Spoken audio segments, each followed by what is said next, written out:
अस्सलामुअलैकुम my YouTube family, कैसे हैं आप सब। उम्मीद करती हूँ खैर खैरियत से होंगे और बहुत खुश होंगे। Welcome back to my channel, it's me Ruba Kamran and my name is Kamran Aslam and you are watching Ruba Reacts. तो गाइस आज हम एक बहुत ही फ़नी और बहुत ही मज़े की वीडियो लेके आए हैं।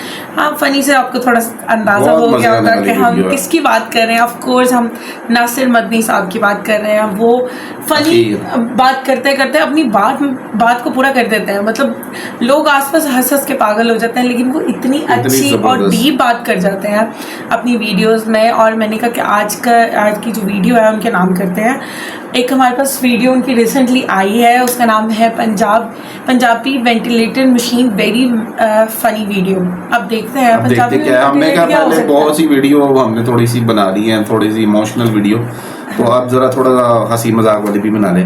तो ये देखते हैं टॉपिक और ये कैसा लगता है आपको वीडियो। टॉपिक से आपको क्या लग रहा है? पंजाबी वेंटिलेटर देखते हैं मतलब कुछ तो कहने वाले हैं वो, और बड़ी सीरियस बात करेंगे और बात पूरी पक्की करते हैं। चले जी देखते हैं जी वीडियो, फिर ये बताइएगा आपको ये वीडियो कैसी लगी। Let's start. ਇੱਥੇ ਸਾਡੇ ਗਲੇ ਖਰਾਬ ਨੇ ਤੇ ਸਾਡੇ ਗਲੇ ਖਰਾਬ ਨੇ। ਚਾਹੀਦਾ ਸੀ ਮਰੀਮ ਨੂੰ ਸਾਡੇ ਲਈ ਵੀ ਕੋਈ ਜੈਟ ਤਿਆਰ ਕਰਦੀ। 800 ਬੰਦਾ ਇੱਕ ਤਿਆਰੇ 'ਚ ਬਹਿੰਦਾ। ਮਰੀਮ ਨਵਾਜ਼ ਕੀ ਬਾਤ ਕਰ ਰਹੇ ਵੀ ਇਲਾਜ ਕਰਾ ਕੇ ਲਿਆ। ਸਾਡਾ ਨੱਕ ਵਗਦਾ ਹੈ। ਅਸੀਂ ਪਾਕਿਸਤਾਨ ਦੇ ਸ਼ਹਿਰੀ ਨਹੀਂ, पंजाब के शहरी नहीं, पर वो स्पेशल त्यारा लेके पहुंच गई। क्यों जी? उसका गला खराब, वो डड्डू चार्जर का भी गला खराब है। चले गए। हाय हाय हाय हाय हाय, इन्ना मजमा बैठा है। गल सुनो, डॉक्टर जवाब दे देने इन्हू लाहौर लै जाओ, तो असीं लाहौर रहने तो सानू आंदे नूं घर लै जाओ। सच्ची गल कर रहे हैं। असीं अस्पताल जाइए उत्थे वेंटिलेटर नहीं। लाहौर जनाब अस्पताल च 8 वेंटिलेटर। तो मैं डॉक्टर नूं आख्या व्हाट इज दिस, ये क्या है? तो कहन लगा जी ये एडा वड्डा अस्पताल ते 8 वेंटिलेटर। तो मैं उन्होंने कहा भी, मैं आख्या भी ये 8 वेंटिलेटर ने। कोई ब्लैक सूट, तू मोबाइल वेखना है कि मैनू वेखना है? किसी को नहीं छोड़ते, किसी को नहीं छोड़ते। जे चपाए नो जल्दी कर। मैं उदों तक तेन वेखन दिया तुरे, एक नज़र मेरे तक नहीं आई है। हर जगह ध्यान होता है इनका। मेरी गल का तो बेड़ा भाता है। इन्ना मजमा बैठा, बोलो 8 वेंटिलेटर ने जना अस्पताल। मैं डॉक्टर ने पूछया कि जनाब ये 8 को रखे ने एडा वड्डा अस्पताल। आंदा जनाब मिले ही इन्हें। तो मैं क्या फिर ये कि शिफ्ट कर दे जो वेंटिलेटर जोड़ा बंदा होंगे साह का खत्म होया होंगे। तो कहते जनाब जोड़ा 40 तो थले उन्होंने पाईदा, जोड़े 40 तो उत्ते उन्होंने कहीदा तुसीं खां ढा लिया नारोवाल चों की करना तुसीं गल्लां करो। कसमें इंज क्या ये लम्मा फिक्रिया बिहाड़ी में गया तो वहाँ एक वेंटिलेटर, वो भी पंजाबी जुगाड़ वाला। ते सी पंजाबी जुगाड़ है, बिहाड़ी डिस्ट्रिक्ट है पंजाबी जुगाड़, वो घुमा के ऊपर कर देना। सेहत का हाल है कि तानू आंदे ने लाहौर लै जाओ, ते लाहौर आंदे ने घर लै जाओ। डॉक्टर सियाने ने ना, अल्लाह माफ़ करे, इन्हों का भी अल्लाह को एक अलग मकाम होना। इस आंदे ने इन्हों लंदन लै जाओ, अमरीका लै जाओ। सबके अलग अलग निज़ाम है, प्रोटोकॉल्स रखे हुए सारे कंट्री। यार साडियां जाना कीमती नहीं? हाथ खड़े करके बोलो, साडियां जाना कीमती नहीं? साडे गले कीमती नहीं? और फिर कुदरती गल है ये जो इकतदार चाहते ने ना, उदो कन भी ठीक, अखां भी ठीक, कलेजा भी ठीक, ओजरी भी ठीक, पित्ता भी ठीक, दिल भी ठीक, बाजू भी ठीक, कमर भी ठीक, जनाब जी हर शहर ठीक। तवज्जो भाई प्लीज़, कमर भी ठीक, कलेजा भी ठीक, हाथ भी ठीक, गिट्टे भी ठीक, पैर भी ठीक, हाथ भी ठीक, अखां भी ठीक, दिमाग भी ठीक, कलेजी भी ठीक, पित्ता भी ठीक, छाती भी ठीक, गुर्दे भी ठीक। जूनी हुकूमत लैनी है ना तो नैप पैनी है। मेरा लक खराब, मेरे कान खराब, मेरी अखां खराब, मेरी कमर खराब, मेरा खराब, मेरे पैर खराब, मेरा जिगर खराब, मेरे सैल खराब। ਇਹਦਾ मतलब है सब कुछ ठीक है पर नीयत खराब। बिल्कुल।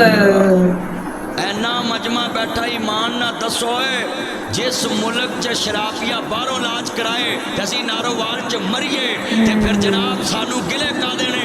ਅਸੀਂ ਸਿੱਧਾ ਲਫ਼ਜ਼ ਕਹਿੰਦੇ ਆ ਨਾਸਰ ਮਦਨੀ ਤੇ ਇਸ ਬਾਤ ਦਾ ਹੁਣ ਕਾਇਲ ਹੋ ਗਿਆ ਹੈ ਇਹ ਬਨਾਰਸੀ ਠੱਗਾ ਤੋਂ ਬਚੋ ਅੱਲਾ ਕੋਈ ਨੇਕ ਹੁਕਮਰਾਨ ਦਵੇ ਸਲਾਮੀ ਤੇ ਜਿਹਨੂੰ ਆਪਣੀ ਕਬਰ ਦੀ ਵੀ ਫਿਕਰ ਹੋਵੇ ਤੇ ਆਵਾਮ ਦੀ ਕਬਰ ਦੀ ਵੀ ਫਿਕਰ ਹੋਵੇ ਜਿਹਨੂੰ ਆਪਣੀ ਦੀ ਨਹੀਂ ਫਿਕਰ ਉਹਨੇ ਤੁਹਾਡੀ ਕੀ ਕਰਨੀ ਅੱਲਾ ਸੋਹਣਿਆ ਸਮੋਗ ਨੂੰ ਮਗਰੋਂ ਲਾ ਬਾਰਿਸ਼ ਪਾ ਤੇ ਸਾਡੇ ਗਲੇ ਬਚਾ ਅਗਲੀ ਤੇ ਜਹਾਜ਼ 'ਚ ਬਹਿ ਕੇ ਚਲੇ ਗਈ ਸਾਨੂੰ ਅੱਲਾ ਦੀ ਸੁਪਰਦ ਜੇ ਮੇਰੇ ਤੇ ਨਹੀਂ ਭੇਜਦਾ ਤੇ ਇਹ ਲੈਜੈਂਡ ਬੰਦੇ ਇੰਜ ਦੇ ਵੀ ਇਮਾਨਦਾਰ ਹੁੰਦੇ ਮੈਨੂੰ ਪੈ ਗਿਆ ਡਾਕਾ ਤੇ ਉਹ ਡਾਕੂ ਮੈਨੂੰ ਰਾਜ ਖਿਲਾਰ ਕੇ ਆਉਂਦੇ ਨੇ ਮੈਂ ਜਦੋਂ ਥੱਲੇ ਉਤਰਿਆ ਨਾ ਹੁਣ ਤੁਹਾਨੂੰ ਪਤਾ ਡਾਕੂਆਂ ਦੇ ਸਾਹਮਣੇ ਬੰਦਾ ਬੋਲਦਾ ਨਹੀਂ ਆਂਦਾ ਵੀ ਯਾ ਅੱਲਾ ਜਾਨ ਬਖਸ਼ੀ ਕਰਾ ਦੇ ਮੈਂ ਉਤਰਿਆ ਕਰਕੇ ਤੇ ਉਹ ਮੈਨੂੰ ਵੇਖ ਕੇ ਆਂਦੇ ਨੇ ਇਮਾਨਦਾਰੀ ਨਾਲ ਸਭ ਕੁਝ ਕੱਢ ਦੋ ਤੇ ਮੈਂ ਹੱਸ ਪਿਆ ਉਹ ਮੈਨੂੰ ਆਂਦੇ ਨੇ ਹੱਸੇ ਕਿਉਂ ਜੇ ਮੈਂ ਕੰਮ ਹੀ ਬੜਾ ਇਮਾਨਦਾਰੀ ਵਾਲਾ मैं एदू वड्डा ईमानदारी वाला काम ही कोई नहीं गा भी ईमानदारी नाल कहंदा जी सब कुछ कर दो किदना कर दो पहचान लिया ना कि मदनी साहब नासिर अच्छा अगली गल बड़ी वड्डी है उन्हां मैनू सियान लिया एक बंदे ने सही ईमानदारी वाला काम साहब उन्हां पैसे मैनू दिते मोड़ मैं कहा नहीं यार तुसी भी जरूरतमंद हो मैनू भी जलसे तो मिले कल होर मिल जाएंगे अद्धे तुसी रख लो अद्धे मैं ले लेना अद्धे मैं देते उन्होंने मैं कहा मैं समझू भी जलसे वाले इन्ने ही दिते वो अद्धे देते उन्होंने अच्छा हुण जो मैं गड्डी च बहन लगा ना सीमा सुमा उन्होंने मैनू देतियां ते मैनू आंदे ने एक तुहाडे को दुआ कराउणी यार बह जाओ अंदर 2 मिनट बैठ जाओ प्लीज़ अल्लाह तुहानू जज़ा दे तुहाडी सस सारी उम्र तुहानू छोटा गोश्त खवाए ते गोभी दे नेड़े ना ए बूहा खोलो जरा बूहा खोल दो वो ना मैं गड्डी च बहन लगा मैं गल मरूदा वाली सुना रहा सा ना कि ईमानदारी किसी को रह नहीं गई वो मैनू ना बजुर्गो तुहाडा की नाम सी भाई सखावत सखावत भाई सखावत वो मैनू ना गड्डी च बहन लग्या दे खलो खलो खलो मैं या अल्लाह कोई फिर भैड़ी ना पै जे कहते जी खलो गल सुनो मैं सुनाओ पुत्र बह जाओ पुत्रो अल्लाह का वास्ता बह जाओ वो तुम की चरखा कतना है इंज फिर के बह जाओ इंज बवो जिवें शेख रशीद बैठा है आ किन्ने तुसी बैठे गल सुनने वाली सी वो मैनू कह लगे मौलवी जी एक दुआ करो मैं पुत दी दुआ करानी होनी है या आपको आखना होना भी साडे भी अल्लाह ला ठीक कर दे ते असीं एक काम छड़ दिए आंदे दुआ करो पिछों चंगी मुर्गी आवे मैं अल्लाह बेड़ा गर्क मेरे कोलों करवाओ भी दुआ भी केड़ी करवाउण लगे ने भी पिछों मुर्गी चंगी आवे हुण ते ब्रायलर मुर्गी अंतरी एडी महंगी होगी 1000 नूं लग गई है हुण ब्रायलर खाना औखा हो गया है मेरा यार फहीम इन्हें ते छोटा ही खवाया ना अल्लाह उम्र च बरकत फिर मसले पुछदे ने मौलवी ट्रोजर च नमाज हो जाती है मैं कहा अगले दी हुंदी है पिछले दी नहीं हुंदी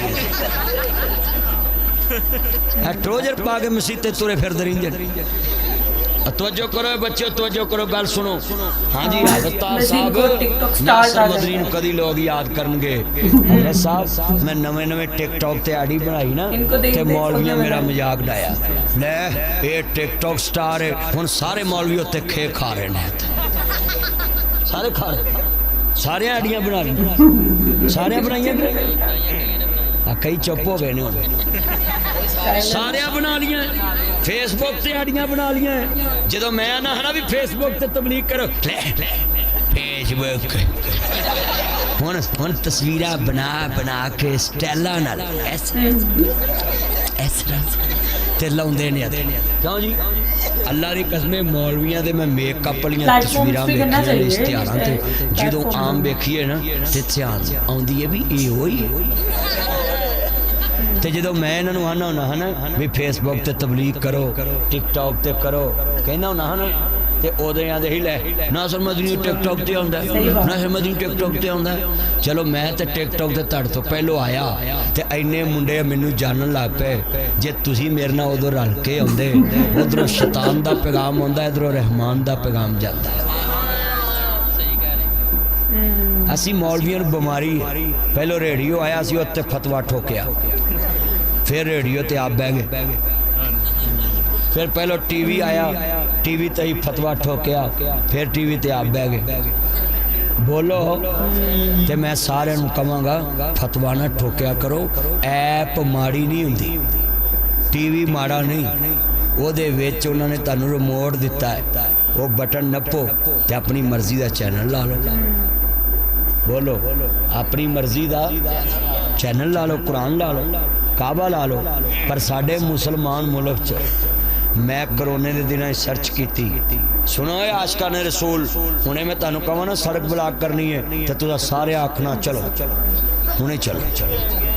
ਤੇ ਕਰੋਨੇ ਦੇ ਦਿਨਾਂ 'ਚ ਇਹਨਾਂ ਨੂੰ ਵੇਲ ਮਿਲੀ ਨਾ ਭਾਈ, ਇਹਨਾਂ ਨੂੰ ਵੇਲ ਮਿਲੀ ਲੋਕਾਂ ਨੂੰ, ਇਹਨਾਂ ਸਭ ਤੋਂ ਜ਼ਿਆਦਾ ਗੰਦ ਵੇਖਿਆ ਪਾਕਿਸਤਾਨ ਵਾਲਿਆਂ। ਸਰਚ ਆਈਏ ਪੂਰੀ ਦੁਨੀਆ 'ਚ ਕਿ ਸਭ ਤੋਂ ਜ਼ਿਆਦਾ ਗੰਦ ਜਿੰਨਾ ਵੇਖਿਆ ਉਹ ਪਾਕਿਸਤਾਨੀਆਂ ਨੇ ਵੇਖਿਆ। ਤੇ ਪਾਕਿस्तानी फिर आंदे नहीं असी आशिकान रसूल वो चलियो, सच्चाई छुप नहीं सकती बनावट के असूलों से, खुशबू आ नहीं सकती कभी कागज के फूलों से। हजूर दे आशिक हो ते तुहाडा नाम उच्चिया सफा चावे, गंद वाली सफ च ना आवे अगर हजूर दे गुलाम हो। और ये वीडियो एंड है और बहुत ही मजा आया इस वीडियो का। इस आप वीडियो बताओ में मुझे ये चीज़ अच्छी लगी है कि उसने हर चीज़ को हाईलाइट किया है। पहले उन्होंने अपनी वीडियो में बताया कि सबके लिए एक ही रूल्स होने चाहिए, ठीक है। अगर वो सियासतदान हमारे मुल्क के हैं, ठीक है, अगर जो ट्रीटमेंट वो ले रहे हैं हमें भी वही ट्रीटमेंट मिलनी चाहिए, ठीक है।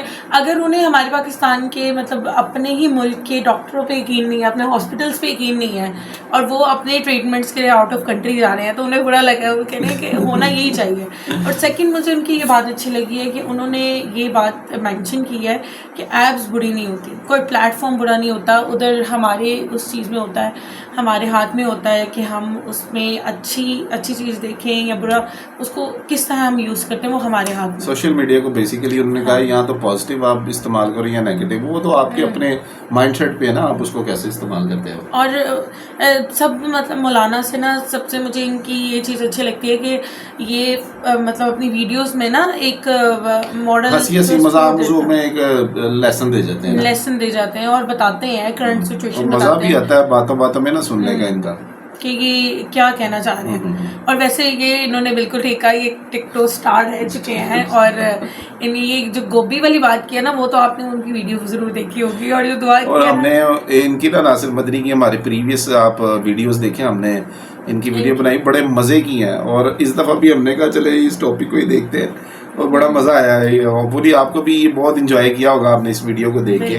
तो अब बताइएगा नेक्स्ट वीडियो हम किस पे बनाएं, तो इसके साथ हमें इजाज़त दें। अल्लाह हाफिज़, टेक केयर, खुदा हाफिज़।